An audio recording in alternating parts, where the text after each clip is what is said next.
The United Nations is fantastic, if properly run. So we'll see what happens.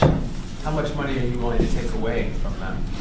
Well, we're taking away a little bit, but we're not looking to take away money. This is so important that we're really, as you know, the United Nations is largely funded by us. But, and it shouldn't be. It should be funded by everybody. But we're disproportionate, as we always seem to be. But it's something that if it ever lived up to the potential, in 10 minutes it would make up the difference. That's the kind of power it could have. Right now it doesn't have that power. Next, sir, this is a national security presidential memorandum that seeks to impose maximum pressure on the government of the Islamic Republic of Iran. Many of these provisions are similar to actions that your administration took during your first administration. The basic idea here is to have every department and agency, or many departments and agencies in your government attempt to sanction and control Iranian activities, particularly relating to the Iranian nuclear program and the Iranian export of terrorism through support of various proxy groups abroad. And the intent here is to give you all of the possible tools to, I'd say, engage with the Iranian government to ensure that going forward they're less of a malign actor on the world stage. So this is one that I'm torn about. Everybody wants me to sign it. I'll do that. It's very tough on Iran. It's what we had before. We would have never had the problem. You would have never had October 7th. We would have never had the problem had the election gone a different way, which it should have. But this one, I think, more than made up for it. I think we're doing things that it shows that more than made up for it, much more historic. The Iran situation, hopefully, I'm going to sign it, but hopefully we're not going to have to use it very much. We will see whether or not we can arrange or work out a deal with Iran and everybody can live together, and maybe that's possible and maybe it's not possible. So I'm signing this and I'm unhappy to do it, but I really have not so much choice because we have to be strong and firm, and I hope that it's not going to have to be used in any great measure at all. It'd be great if we could have a Middle East and maybe a world at total peace. Right now you don't have that. When I left, you had peace all over the world, and now you have the world is blowing up. As you know, Bibi is coming in to see me later. Others are coming in to see me. We'll see what we can do. But I'm signing this, and hopefully it will be a document which won't be very important, will hardly have to be used. So what kind of deal would you be prepared to Well, make? we're going to see. I mean, we're going to see. They cannot have a nuclear weapon. With me, it's very simple. Iran cannot have a nuclear weapon. We don't want to be tough on Iran. We don't want to be tough on anybody, but they just can't have a nuclear weapon. Mr. President, are you going to engage in conversations with your counterpart in Iran? I would. Do you want to block the sale of Iranian oil to other nations? Well, we have the right to do that, and that's what I did before, and they had no money. They wouldn't have had the money for Hamas or Hezbollah or anybody else. It could have been solved. This thing, if things went the way they should have, this would have been over long ago, but it's not over. How close do you think Iran is to developing a nuclear weapon? I think they're close. I think they're close. They're too close. But again, you could go back 4 years, I would have said they would have had it during this intervening period. But they're pretty close, Peter. And why say that you're unhappy to sign it if it's Iran and their proxies who have threatened to retaliate against you and your team by killing you guys for taking out Soleimani? Well, they haven't done that, and that would be a terrible thing for them to do. Not because of me. If they did that, they would be obliterated. That would be the end. I've left instructions. If they do it, they get obliterated. There won't be anything left. And they shouldn't be able to do it. And Biden should have said that, but he never did. I don't know why. Lack of intelligence, perhaps. But he never said it. If that happens to a leader, or close to a leader, frankly, if you had other people involved also, you would call for total obliteration of a state that did it. That would include Iran. So I'm signing this, and it's a very powerful document, but hopefully we're not going to have to use it. Mr. President, if the Prime Minister today were to ask your help in striking at Iran's nuclear facilities to prevent the kind of progress towards a nuclear weapon, would you give him the green light? Either to do it himself or for the U.S. to participate with him? I don't know that that's what he's going to be asking for. I have no idea that it is. You're telling me. We're going to have a pretty long meeting. We're going to be discussing a lot of things, not only that, but a lot of things. And I'll let you know if the time comes to let you know. But right now, that's not something that I can discuss. Mr. President, when you said if they do it, they get obliterated. Just to be clear, you're talking about if Iran made an attempt on your life. Yeah, that would be called total obliteration, and I can't imagine they do that. It should have been stated by Biden, but he didn't state it because he had no clue, as you know, as everybody knows. What is your vision actually for relationship Do you have with anything Iran? else? No, that's all we have. My vision for For a what? relationship with Iran, and would you? I'd love to have a good relationship with everybody. They can't have a nuclear weapon. That was the only thing that was very important. They can't have a nuclear weapon. Beyond that, it would be very tough if they insist on doing that. They have some of their leadership, I can tell you right now, and maybe you know it, maybe you don't, but there are many people at the top ranks of Iran that do not want to have a nuclear weapon just for that very reason. Mr. President, what's your reaction to China's retaliatory tariffs? That's fine. It's fine. We're going to do very well against China and against everybody else. Right now, they've taken advantage of the Biden administration like I've never seen. I've never seen. The deficit with China is about $1 trillion. Think of it, $1 trillion. They're using our money to build their military. And Biden let that happen. We're taking a lot of fires here. We came back. This is like a different place. The good news is we're doing very well. We're doing well with countries that nobody expected we'd do well with. We are respected again as a nation, maybe at a level that people haven't seen for many, many decades. But when I left, we didn't have any wars. I defeated ISIS, 100% of the ISIS caliphate, and now the world seems to be ready to blow up, but we'll see if we can stop it. Mr. President, have you reached out to the Iranians about any kind of deal? Say it. Have you reached out to the Iranians about any kind of deal to start those I would discussions? reach out. I have nothing. I see. I'm one that doesn't care whether I reach out or they reach out. A lot of people say, "Let them reach out, sir." And that, to me, it doesn't matter. It's But just that hasn't it's started just yet? talk. But I want to see everybody do well. I want to see great countries, and I want to see peace in the Middle East and elsewhere. We're also working very hard with respect to Russia, Ukraine. It's a bloodbath.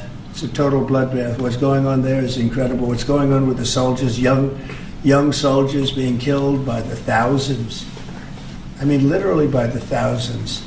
And we want to see if we can get that stopped. And I think we've had some very good talks. Any update on when you would speak to President Xi, sir? Any update on when you would speak to President Xi? No, we'll speak to him at the appropriate time. I'm in no rush. Do At you, the appropriate do you think that conversation can lend itself to the type of freeze that it meant for the tariffs for Canada and Well, Mexico? we'll see what happens. Well, there's a short-term freeze with Mexico, as you know, and with Canada. But they've agreed to be very, very strong on the border, stronger than they ever were by far, by a factor of about 30. And in addition to that, as you can see, we've been strong because we've had numbers like you've never seen before. I mean, the border is now closed, really closed. And with that being said, we're letting good people come through, and we want good people to come into our country. But the border is closed. In your President Trump, talks with Prime Minister Netanyahu today, do you intend to press him about how many deaths have been amongst Palestinians? Are you concerned about that death? I talk about that too. Both sides mean a lot. I talk about that. I talk about the other side. I talk about everything. What's your main message to him today during your meeting? Well, I'm here to listen. He's here to see me, and I'm here to listen. So, Will you President continue Trump, to press? at Will you the right continue- time, I'll give him my Mr. message. President, will you continue to press for this idea that Jordan and Egypt take Palestinians from Gaza? Yeah, I would like to see Jordan. I'd like to see Egypt take some look. The Gaza thing has not worked. It's never worked. And I feel very differently about Gaza than a lot of people. I think they should get a good, fresh, beautiful piece of land, and we get some people to put up the money to build it and make it nice and make it habitable and enjoyable Somewhere and else. But make you it a say home. they don't want to leave, though. Palestinians say they don't want to leave. I don't know how they could want to stay. It's a demolition site. It's a pure demolition site. If we could find the right piece of land or numerous pieces of land and build them some really nice places with plenty of money in the area, that's for sure, I think that would be a lot better than going back to Gaza, which has had just decades and decades of death. Where would those pieces of land be? Well, if they those could Arab be in countries Jordan, don't want and they to? could be in Egypt, and they could be in other places. You could have more than two, more than one, but you could have more than two, and you'd have people living in a place that could be very beautiful and safe and nice. Gaza's been a disaster for decades. Would the U.S. pay for that? I don't think contribute? I don't Would the think United the States UN would contribute? pay, but I think there's plenty of people that would in the area. They have a lot of money. They certainly have a lot of money. Some of the countries over there, they'd like to see it. I know that Saudi Arabia wants to see peace. I can see that. And many of the countries there, as far as I'm concerned, they all want peace. I think, maybe I'm wrong on this, but I think Iran would like to see peace too. They've had enough. Don't you think they've had enough? But the leaders of Egypt and Jordan have said bluntly they have no interest in doing this. Well, they may have said that, but a lot of people said things to me. They said they wouldn't take anybody back in Venezuela, and right now they're flying them right back into Venezuela. And a lot of people, and they're doing the right thing in Venezuela. The Panama Canal is an active discussion right now. They said things about that, and virtually everything that's been said has been incorrectly stated based on the result. Doesn't Will that amount people be to able to forcibly return to displacing? Gaza? Wouldn't that amount to forcibly displacing those people from Gaza? If I don't they think say they so. I want think to- if they had the opportunity, they'd love it. If they had an alternative to Gaza, they have no alternative right now. I mean, they're there because they have no alternative. What do they have? It is a big pile of rubble right now. I mean, have you seen the pictures of it? Have you been there? It's terrible to live. Who can live like that? And very dangerous. There's shooting all over the place. There's bombing all over the place on both sides. Now, I would think if they had an option of moving to an area, either in a large group or various smaller groups, and take care of the close to 2 million people, I would think that they would be thrilled to do it. They have no, when you say about the Gaza Strip, they don't have an option. To be clear, you're saying they'd be thrilled. very dangerous. They'd be thrilled to leave Gaza. Oh, I think they'd love to leave Gaza if they had an option. Right now, they don't have an option. What are they going to do? They have to go back to Gaza. But what is Gaza? There's practically not a building standing, and they're very dangerous. Those buildings are shifting, and they're falling down all over the place, and there's gunfire all over. It's going to be that way for a while. Mr. President, wouldn't it have made more sense to evacuate people while the war was ongoing rather than now when there's a ceasefire? Which is what you're talking When it about. was more dangerous when there were strikes overhead than now. Well, the strikes could start tomorrow. There's not a lot left to strike. Exactly. It's a demolition site. The whole place is demolished. It's unsafe. It's unsanitary. It's not a place where people want to live. Would people be able to return? Nobody's got. They have no alternative but to go back. If we gave them an alternative of living in a beautiful open place with some, nice quarters there, nice housing of sorts, and we have the money in the Middle East to build that. Do you support Israelis actually moving back and creating buildings? Not necessarily, no. I just support cleaning it up and doing something with it, but it's failed for many decades. And somebody will be sitting here in 10 years or 20 years from now, and they'll be going through the same stuff, the wars. And they've had civilizations on Gaza, many civilizations on Gaza, and they're buried in the sand. Secretary It Rubio. doesn't seem to Mr. work. President, on Secretary- Elon Musk, Yeah. thank you, Star. On Elon Musk, how often are you talking to him? And have there been ideas that he's brought to you that you said, oh no, wait a minute, this is going a little too far? Well, many ideas, but look, he's done a great job. Look at all the fraud that he's found in this U.S. AID. It's a disaster what the people, radical left lunatics, they have things that nobody would have even believed. The whole thing with $100 million spent on you-know-what, with money going to all sorts of groups that shouldn't deserve to get any money, with the money, I'd like to see what the kickbacks are. How much money has been kicked back? Who would spend that kind of money to some of the things that you read about and I read about and I see every night on the news and every morning when I read the papers? Who would spend money for that? I would say this, the people that got all that money, are they kicking it back to the people that gave it from government? No, that's, to me, very, very corrupt. The real question is, how much of a kickback has there been? And one of the things I want to investigate rapidly, because I've never seen anything to this extent, the train that's being built between Los Angeles and San Francisco is the worst managed project I think I've ever seen, and I've seen some of the worst. Billions and billions, hundreds of billions of dollars over budget. In fact, I read where you could take every single person that was going to go on the train and get the finest limousine service in the world and take them back and forth with limousines, and you'd have hundreds of billions of dollars left over. It is the worst thing, and we're going to start an investigation of that because it's not possible. I built for a living, and I built on time, on budget. It's impossible that something could cost that much. And now it's not even going to San Francisco, and it's not going to Los Angeles. They made it much shorter. So now it's at little places way away from San Francisco and way away from Los Angeles. No, we're going to start a big investigation on that because I've never seen anything like it. Nobody has ever seen anything like it. The worst overruns that there have ever been in the history of our country. And it wasn't even necessary. I would have said, you don't buy it. You take an airplane. It costs you $2. It costs you nothing. You take an airplane. But this got started, and if you have to, you drive. You can drive. Are there other agencies? They have hundreds of billions of dollars of cost overruns, and it's not even the same project. It's much shorter.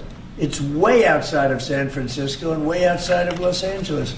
So we're going to be looking into Who's this. going to investigate that? Is that DOJ just going to investigate the train? No, I'm doing that myself. No. Some of these Doge engineers that Elon Musk has helping him are as young as 19 years old. That's good. They're very smart, though, Peter. They're like you. They're very smart people. Thank you. Have you met any of these guys? No, I haven't seen them. They work actually out of the White House. They're smart people. Unlike what they do in the control towers, where we need smart people, we should use some of them in the control towers where we were putting people that were actually intellectually deficient. That was one of the qualifications, is you could be intellectually deficient.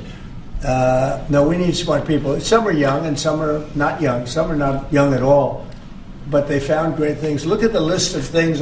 Maybe I'll do it tomorrow. I'll read off a list of 15 or 20 things that they found inside of the USAID. It has to be corrupt.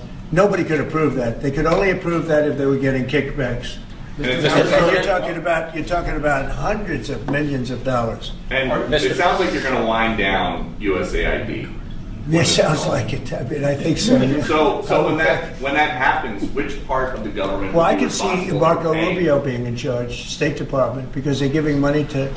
I mean, some of the money is well spent, I guess, but much of it is really fraudulent. And on the Education Department, why nominate Linda McMahon to be the Education Department Secretary if you're going to get rid of the Education Department? Because I told Linda, I hope you do a great job and put yourself out of a job. I want her to put herself out of a job. Education Department. So we're ranked number 40 out of 40 schools, right? We're ranked number 1 in cost per pupil. So we spend more per pupil than any other country in the world. And we're ranked at the bottom of the list. We're ranked very badly. And what I want to do is let the states run schools. I believe strongly in school choice, but in addition to that, I want the states to run schools, and I want Linda to put herself out of a job. Do you think that's something you can do with an executive order, or are you going to ask Congress to do it? I would like to be able to. Look, if I could give the schools back to Iowa and Idaho and Indiana and all these places that run properly, there's many of them. I think so. If you look at the list, Denmark, Sweden, Norway, believe it or not, China's doing very well on that list, a list of well-educated, where they run their school system well. You have a lot of countries, not surprising names. I think that if you moved our schools into some of these states that are really well-run states, they would be as good as Denmark and Norway and Sweden and some of the other states. And then you'd have the laggards, and you know who they are. I don't have to go to it, but you'd have the laggards, the same laggards that are laggards with everything else, including crime. But even them, you'll break it into systems. As an example, if you went to New York, you go to Westchester County, you go to Dutchess County, you go to Suffolk and Long Island and Nassau and Long Island. You have maybe 6 or 7 locations, and you have New York City, which would include the 5 boroughs. And I think even that would run much better than it does right now. Same thing with Los Angeles or California. You'd have Riverside. You'd break it up into 6 or 7, but most of them would be states, and you'd have one. Like in Iowa, you give it to the state of Iowa. You give it to the state of Indiana. You give it. These are really well-run states. They don't have debt. They don't have problems. They don't have any crimes, relatively speaking, to speak of. And you would have education that would be the equivalent of Norway and Denmark and various other places that are at the top of the list. So we're at the bottom of the list, and we're the most expensive. We're at the top of the list when it comes to cost per pupil. We spend more money per pupil than any other nation in the world, and yet we're rated number 40. The last ratings came out, you saw them. So they talk about 40 countries. We're rated number 40. And I say that if we did this, we would go 20, 30 notches up. We could do great. And we would have some of the best districts in the world. But are you looking to do that with an executive order, sir, or do you need to work with Congress? Well, there are some people that say I could. I think I'd work with Congress. I think we'd have to work with the teachers union, because the teachers union is the only one that's opposed to it. Nobody else would want to hold it back. Look, we have to tell the teachers union, we're rated last in the world in education of the top 40. We're rated last. We were 38. Now we're 40. We went to 39. We went to 40. We're 37. But we're at 40 now. The thing just came out. That's under Biden. Remember that. Secretary Rubio announced a deal this week that would allow potentially American citizens who are criminals to be put in a different country. Is that something you're looking to do? No, I didn't know that he announced that yet, but if he did, it's fine, yeah. We have hardened criminals, horrible people. You see him pushing people into subways. The train is coming last week. Guy walking around, just sees somebody waiting for the train. Train's coming 40 miles an hour, and he gets pushed into the subway. And that happens all the time. These are sick people. If we could get them out of our country, we have other countries that would take them. It's no different than a prison system, except it would be a lot less expensive, and it would be a great deterrent. Send them to other countries. If we could go a step further, in other words, we're talking about getting the criminals out of our country that come in through other countries illegally, right? The illegal migrants, as I call them. Well, we have people that are just as bad as them in our country. If we could get them out, I'd be very happy. You would pay El Salvador to El Salvador said that he wanted you to pay a fee for that. Would you pay that? Well, that's it's a very small fee compared to what we pay to private prisons. But under what and a very, very small fee. I don't know. We'll have to find that out legally. I'm just saying, if we had the legal right to do it, I would do it in a heartbeat. I don't know if we do or not. We're looking at that right now. But we could make deals where we'd get these animals out of our country. And if you take the shooters, the people that hit old ladies in the back of the head with a baseball bat when they're not looking, that walk down the street, the people that you see it, the people that take out a gun and shoot you for no reason at all. If we could get these animals out of our country and put them in a different country under the supervision of somebody that made a relatively small fee to maintain these people, because you know what? These are criminals. You call them hardened criminals. They've been in jail 40 times. There's one 42 times. And every time the person gets out, it's a he. Every time he gets out, he commits another crime within 24 hours. And it's a heinous crime. It's a rough crime. We don't want these people in our country either. We don't want them in our country. If we had the option to get them out and let them be based in some other country at a fraction of the cost, and frankly, they could keep them, because these people are never going to be any good. That person that has been arrested 42 times or 22 times or 17 times and is all in for manslaughter and everything else, and only gets out because of a very weak judicial system that only goes after people like Trump. They don't go after the criminals. They don't go after people like this. And they laugh at our law. if that took place, you would have a lot less crime automatically. So, sir, you're exploring whether to allow this? On Guantanamo Bay, is there enough space there to accommodate? There's a lot of space to accommodate a lot of people, yeah, so we're going to use it. Can you talk a little bit We more have about it. It's why? already up. We have it for nothing. But we can do less expensive and even more secure. We've had other countries come to us saying, we would love to do that. We would love to take your criminals and we'll maintain that. We'll be their jail. And I'm only talking for the most severe cases. Like, I watched that guy on tape pushing the man into the subway last week. That man that did that is a real bad guy. Many, many arrests. And do you think you're going to convince him someday to be good and a wonderful citizen for our country? It's never going to happen. I want to get those people out. I'd love to get them out along with the illegal migrants. The migrants are rough, but we have some bad ones too. I'd like to get them out. It would be all subject to the laws of our land, and we're looking at that to see if we can do it. What other countries have offered to take American citizens? Say it? What other countries have offered to take these American citizens? Numerous, many. And Marco brought it up today. I'm glad he did, because a lot of people are thinking it. When I watch some of the crimes being committed in New York City and Chicago, look at Chicago, the volume of crime that they have and the viciousness of the crime. These people are horrible people. And if somebody thinks they're going to be wonderful citizens someday, they're wrong. It's not going to happen. It's not going to happen. They're bad. These are hard, tough criminals. In many cases, they're crazy. They're absolutely crazy.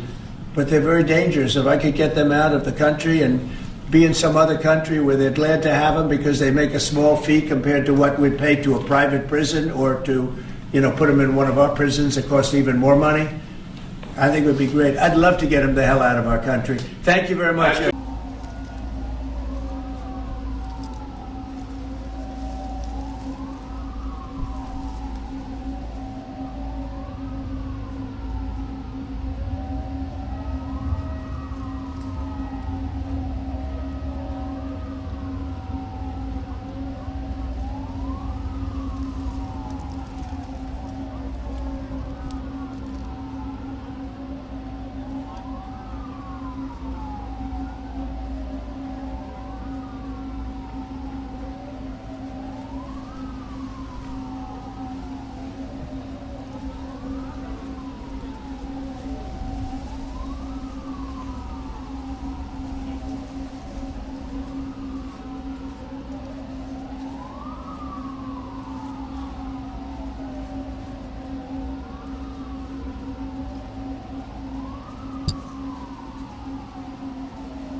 Would have an attack.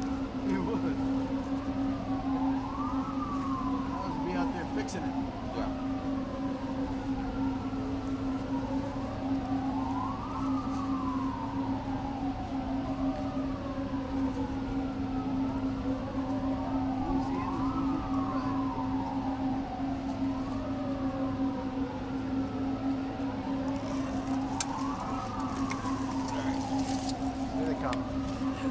Yes, for real.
All right. Gotta move quick.